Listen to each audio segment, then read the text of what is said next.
البنات، اليوم جيتكم فيديو جديد. الفيديو ديال اليوم هو انني بغيت نشارك معكم واحد التورتيلا بالخضر وكذلك بصدر الدجاج اللي كنعتبرها من الاكل الخفيفه اللي كتليق في فصل الصيف، سواء في الغداء او العشاء.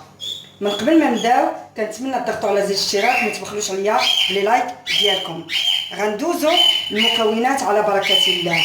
اول حاجه عندي هنايا حبتين من البطاطس اللي قطعتهم رقيق بهذا الشكل رقاقين. عندي هنايا 200 غرام ديال صدر الدجاج اللي قطعته رقيق كذلك. عندي قليل من الجلبانه او البازلاء. عندي حبه بصل متوسطه الحجم اللي قطعتها كذلك قطع اللي باينين متوسطين، ثم حبه فلفل احمر صغيره اللي قطعتها مربعات، وممكن تزيدوا كذلك الفلفل اخضر اذا كان عندكم. وهنا عندي ملعقه كبيره ونصف ديال المقدونس اللي قطعتها قطع بينه، ثم توابل. عندي الملح، عندي الكركم، الزنجبيل، الابزار، ثم الفلفل الاحمر، ثم الكمون. كذلك عندي الزيت النباتيه والزيت الزيتون، ثم 6 حبات بيض اللي كبيره الحجم. الا كان عندكم بيض صغير ديروا 7 حبات. غندوزو الطريقه على بركه الله. اول حاجه كنجيب المقلاة ديالي. من بعد ما شعلت على المقلاة النار، في هذه الاثناء كنوضع فيها الزيت النباتيه، قليل من الزيت النباتيه،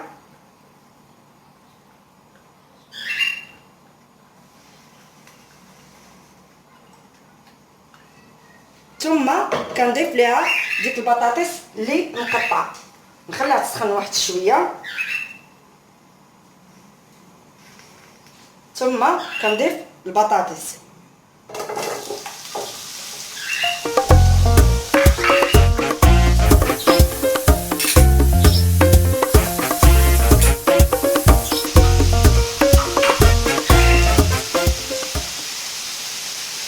كنبقى نقلي في هاد البطاطس جيدا حتى تهبط ليا وتنزل. من بعد ما قربت توجد ليا البطاطا، في هاد الاثناء كنرش عليها واحد قليل من الملح، غير شويه فقط، ثم كنحركها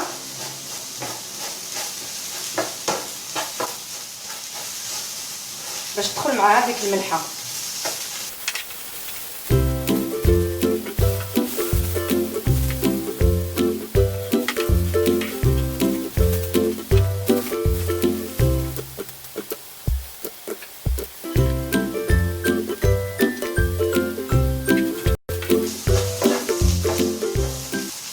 كما كتشوفوا من بعد ما وجدت ليا البطاطا، في هذه الاثناء كنزولها، كنقص على النار ديالي، ثم كنزولها في هذه الشبيكه باش تصفى من ديك الزيت اللي فيها، واخا حنا ما كثرناهاش.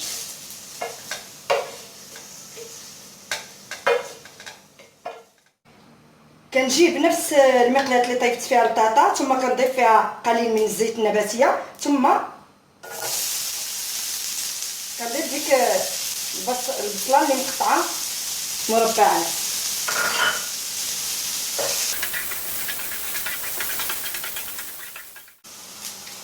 من بعد ما تقلات ليا البصله كما شفتوا ونزلات شويه، في هذه الاثناء كنضيف ليها داك الفلفل الاحمر،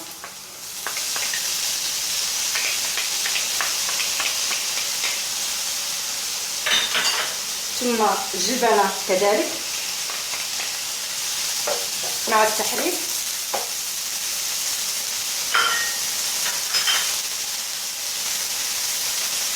ثم قطع الدجاج.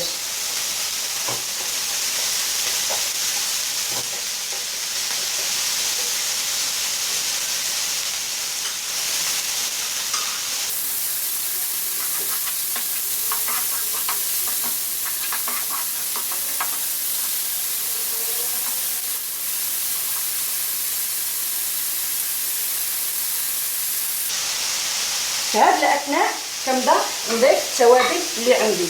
كنضيف قليل من الملح،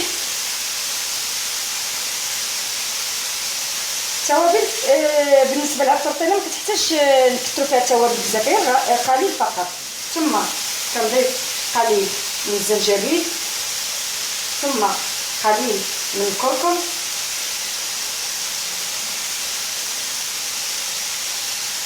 قليل من الابزار، ثم الفلفل الاحمر.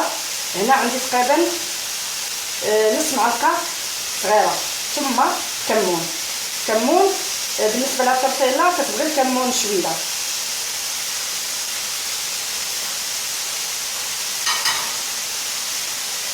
ثم كنحط الكل باش تدخل معاه هذه التوابل.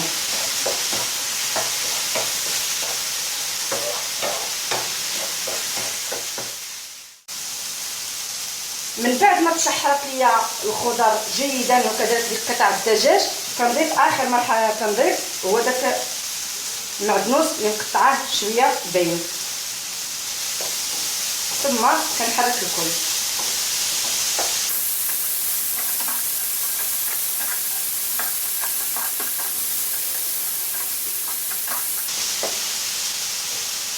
مجرد ما نضيف المعدنوس ونحركو واحد شويه، في هذه الاثناء كنطفي المقلاة ديالي. من بعد ما وجدت العناصر كلها ديال التورتيلا، في هذه الاثناء جبت واحد الاناء ودرت فيه داك البيض، ثم غنضربو كامل جيدا.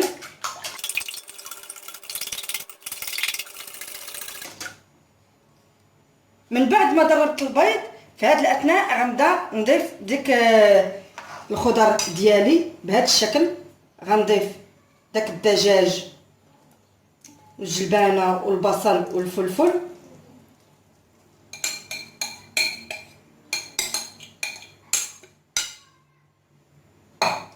ونحرك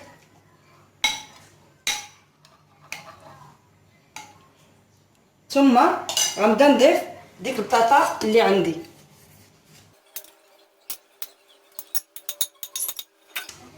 ثم كنحاول ندخل داك البيض في هاد الخضر كامله.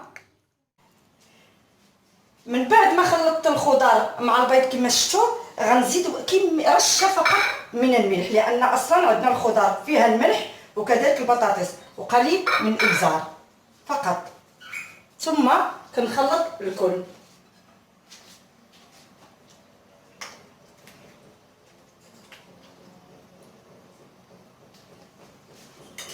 في هذه الاثناء كنشعل على المقلاة ديالي.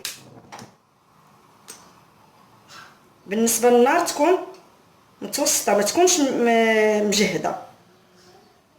ثم كنوضع فيها زيت الزيتون، كميه من زيت الزيتون.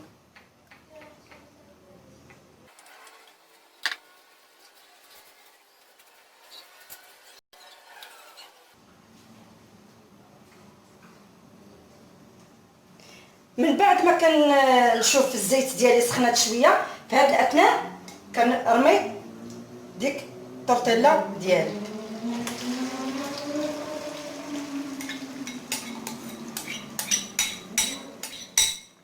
ثم كنحاول نحرك الخضر بهذا الشكل.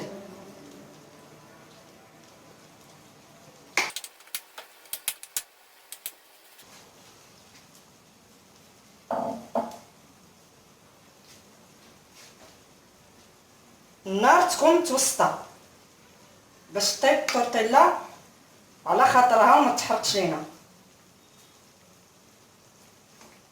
مره نديرو لها بهذا الشكل باش يدخل طياب حتى الوسط.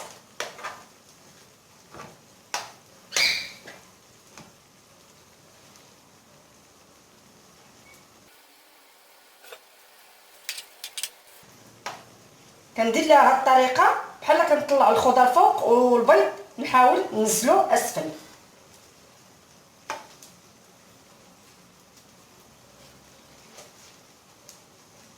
ثم كنسرح الخضر.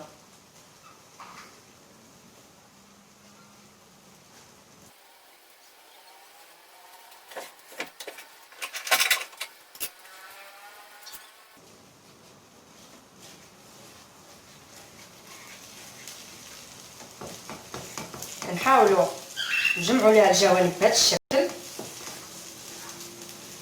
كما كتشوفوا. في هذه الاثناء غنقلب الطرطه ديالي غنقلبها في واحد الصحن كما كتشوفوا بهذا الشكل. غنجيب واحد الصحن ثم نقلبها فيه غير بشويه باش ما تقطعش لكم الطرطه ديالكم. كندير الصحن بهذا الشكل ثم كنقلب، ثم كنعاود من جديد كندير زيت الزيتون، قليل من زيت الزيتون، ثم كنردها كما شفتوا الوجه الاسفل ها هو تحمر، ثم كنردها الوجه اللي كانت عليه فوق.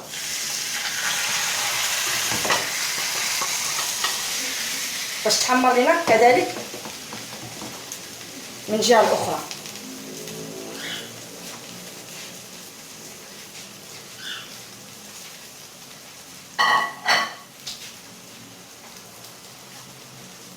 كنقاد ليها الجوانب كما كتشوفوا.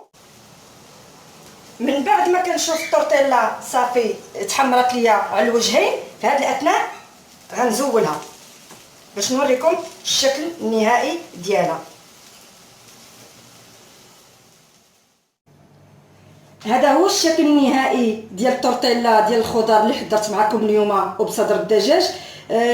كما كتشوفوا اللون ديالها كيجي هائل، وكذلك حتى المذاق. في هذه الاثناء غنقطع لكم واحد المورسو باش تشوفوا الشكل ديالها من الداخل. بسم الله.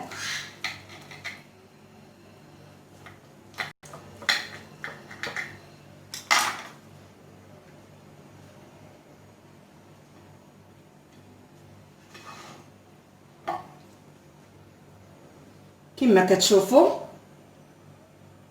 الخضر كتجي من الوسط، كذلك ديك البطاطس